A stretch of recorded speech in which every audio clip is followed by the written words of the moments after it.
আসসালামু আলাইকুম রহমতুল্লাহ। প্রিয় শিক্ষার্থীবৃন্দ, আশা করি সকলে ভালো আছেন। আজকে আমি অষ্টম শ্রেণী গণিতের অনুশীলনী 4.1-এর 11 নম্বর প্রশ্ন নিয়ে আলোচনা করব ইনশাআল্লাহ। এর আগে অনেকগুলো ভিডিও আপলোড করা হয়েছে।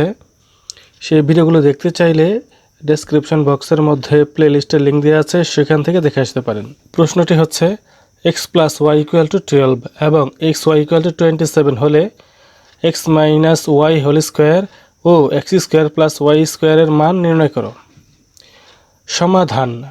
সমাধান লিখে আমরা লিখব দেওয়া আছে। সমাধান লিখে লিখব দেওয়া আছে বলতে এই যেখানে x + y এটার মান আর এই যেটা, এই দুটি মান দেওয়া আছে প্রশ্নের মধ্যে, এটা এখানে লিখে নিব। x + y = 12 এবং x y = 27 এটা দেওয়া আছে প্রশ্নের মধ্যে, এটা লিখে নিলাম। তারপর লিখব সুতরাং প্রদত্ত রাশি প্রশ্নের মধ্যে যেটি দেওয়া থাকে, এই যে এখানে দুটি দেওয়া আছে, দুটি রাশি x - y হোল স্কয়ার ও x² + y²। আমরা প্রথমে x - y হোল স্কয়ার এটা করব, এটা লিখলাম। x - y হোল স্কয়ার লিখলাম। লেখার পর এটার পরে এই যে এই রাশিটা বা এই লাইনটা কিভাবে পেলাম, x + y whole square - 4xy, এই লাইনটা কিভাবে পেলাম সেটা আমরা দেখি। আমরা একটা অনুসিদ্ধান্ত জানি। অনুসিদ্ধান্তগুলো মান নির্ণয়ের ক্ষেত্রে ব্যবহার করা হয়, আর অনুসিদ্ধান্তগুলো মূল সূত্র থেকেই বের করা হয়। এটা হচ্ছে আমাদের অনুসিদ্ধান্ত। এটার মূল অনুসিদ্ধান্ত হচ্ছে a - b whole square equal to a + b whole square - 4ab, a + b whole square - 4ab। এটা হচ্ছে মূল অনুসিদ্ধান্ত। এখন আমি যদি বলি এখানে a হয়েছে কেন, আপনারা বলবেন এখানে a আছে এই জন্য, এখানে b কেন, এখানে b রয়েছে এই জন্য। তাহলে প্রশ্নের মধ্যে a b আছে, উত্তরের মধ্যে a b হয়েছে। প্রশ্নের মধ্যে যদি x y থাকে, এখানেও x y হয়ে যাবে, অর্থাৎ a এর জায়গায় x হবে, b এর জায়গায় y হবে, অর্থাৎ এখানে যেটা থাকবে উত্তরের মধ্যে সেটাই বসবে। তাহলে আমরা দেখি এখানে x, আমাদের মূল অনুসিদ্ধান্তে a রয়েছে কিন্তু অঙ্কের মধ্যে x, মূল অনুসিদ্ধান্তে b কিন্তু এখানে y, b এর জায়গায় y, a এর জায়গাতে x, b এর জায়গাতে y, এটা হচ্ছে প্রশ্ন। তাহলে এখানেও a এর জায়গাতে x হবে, b এর জায়গাতে y হবে, a এর জায়গাতে x হবে, b এর জায়গাতে y হবে, তাই হয়েছে।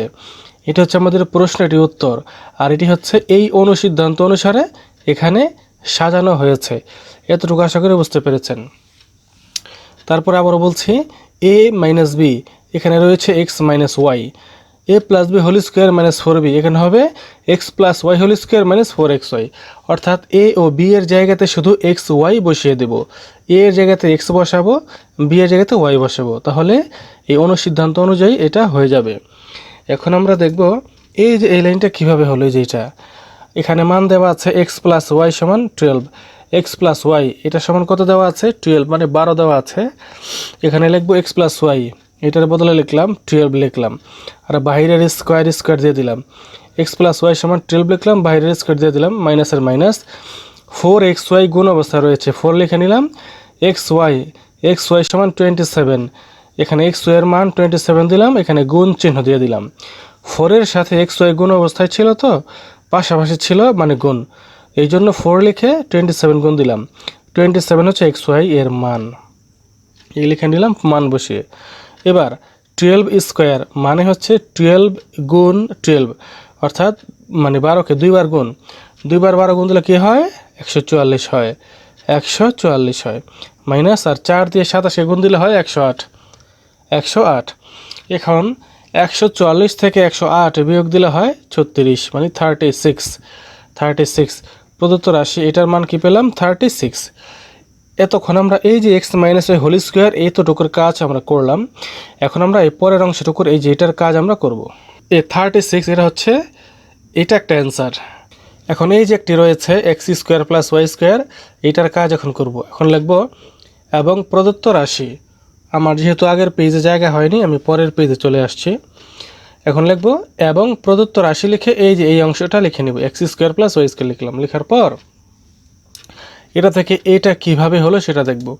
এই যে a² + b², a + b whole square - 2ab, a + b whole square - 2ab, এটা হচ্ছে আমাদের মূল অনুসিদ্ধান্ত। আর অনুসিদ্ধান্তগুলো মান নির্ণয়ের কাজে বেশি ব্যবহার করা হয়। তাহলে এটা দিলাম। এখন এটার মতো এটা সাজিয়েছি, এটা হচ্ছে মূল অনুসিদ্ধান্ত a square plus b square, এর জায়গাতে এক্স, বি এর জায়গাতে y, x square plus y square. তাহলে এ ও বি এর জায়গাতে এক্স ওয়াই এখানে আছে, এখানে a plus b whole square minus 2ab, কিন্তু এখানে কি হবে, এর জায়গাতে এক্স বসবে, বি এর জায়গাতে ওয়াই বসবে, এর জায়গাতে এক্স, বি এর জায়গাতে ওয়াই বসেছে। এই যে এই অনুসিদ্ধান্তটি এটার মতো এই দুটি লাইন এখানে লিখেছি আমরা, এটি হয়েছে। আশা করি বুঝতে পেরেছেন এতটুকু, এই অনুসিদ্ধান্তের মতো এটি হয়েছে। এখন আমরা এই লাইনটি দেখব কিভাবে হলো। এক্স প্লাস ওয়াই সমান 12, আমরা এই যে মান দেওয়া আছে এক্স প্লাস ওয়াই সমান 12, এই মান দিয়ে দিলাম, বাইরের স্কোয়ারটা এখানে থাকবে, তারপর মাইনাসের মাইনাস থাকবে, 2 এর 2 থাকবে, 2xy যেহেতু পাশাপাশি রয়েছে মানে গুণ অবস্থায় রয়েছে, 2 থাকবে, তারপর গুণ দেব xy এর মান হচ্ছে এখানে 27 থাকবে, এখানে গুণ চিহ্ন দিয়ে দেব, এটা গুণ চিহ্ন। এবার 12 স্কোয়ার মানে হচ্ছে 144, 12 স্কোয়ারের মানে হচ্ছে মানে 12 গুণ 12 এটা বোঝায়, গুণ করলে হয় 144, মাইনাসের মাইনাস, আর 2 দিয়ে 27 গুণ দিলে হয় কত হয় 54, মানে 54 হয়। এবার 144 থেকে 54 এটা বিয়োগ দিলে হয় 90। তাহলে এটা হচ্ছে আমাদের এই অংশের অ্যান্সার। আমরা দুটি অ্যান্সার পেলাম, 36 ও 90, মানে 36 ও 90। 36 পেয়েছি আগের অংশে, যখন x minus y whole square কাজ করেছি আগের পেজে, সেখানে পেয়েছিলাম 36, আর এই পেজে পেলাম 90। এই দুটি হচ্ছে 11 নং প্রশ্নের অ্যান্সার। বন্ধুরা, যদি ভিডিওটি ভালো লেগে থাকে তাহলে একটি লাইক দিন এবং কমেন্ট বক্সে জানিয়ে দিন, আর পরবর্তী ভিডিওগুলো সবার আগে পাওয়ার জন্য চ্যানেলটি সাবস্ক্রাইব করে বেল আইকনটি অন করে দিন। সবাই ভালো থাকবেন, আল্লাহ হাফেজ।